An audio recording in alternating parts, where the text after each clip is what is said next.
how did you come to start the company? Were you inspired by Mark Zuckerberg and Facebook? Or was it something that you just thought, wow, that's happening over there, let's do something in Russia similar?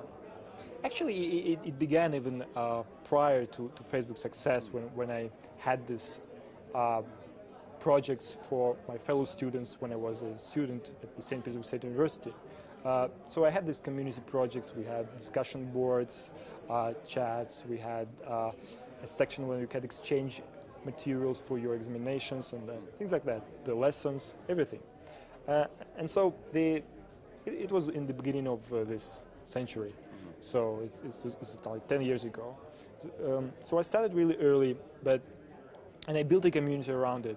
But when I graduated the university at 2006, I realized that I'm not good at supporting projects for students because I'm no longer a student.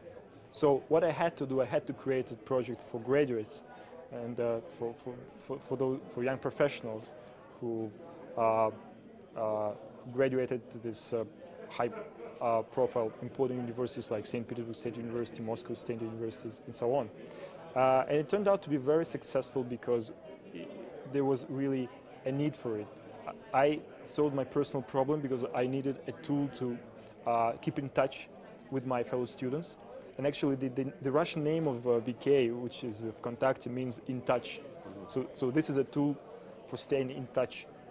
And it grew very rapidly, so it was. I mean, you must keep a very close eye on Facebook and what they're doing. I mean, are there important differences in terms of how your site has evolved compared to the directions that they've been taking? Sure. What you have in the Russian market is that you don't have a lot of young companies, a lot of startups, a lot of infrastructure to support you. So if Facebook was very open from the beginning and they didn't need to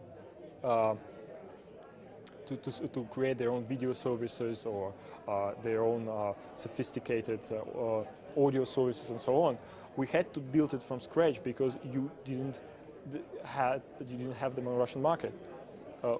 Because if users wanted to do this, we couldn't just forward them to YouTube.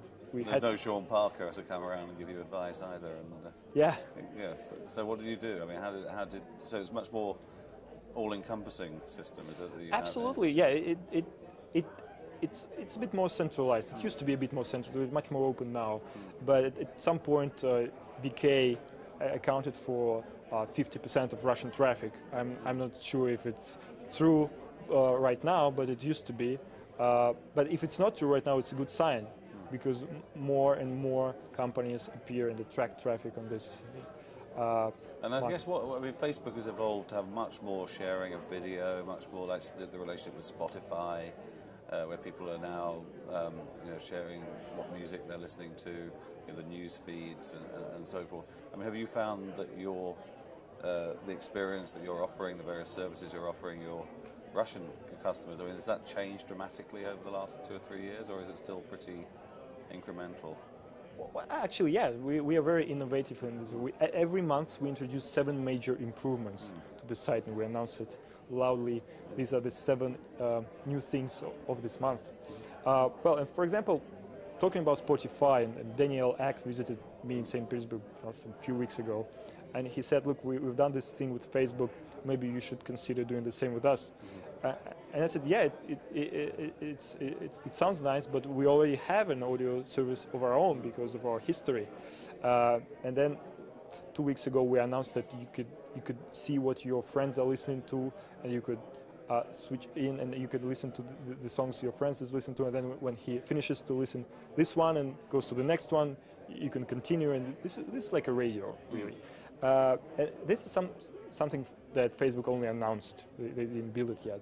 And one of the things that they're a bit slower about this is that when you have a partnership and you have to rely on a third party to do something, this communication costs apply.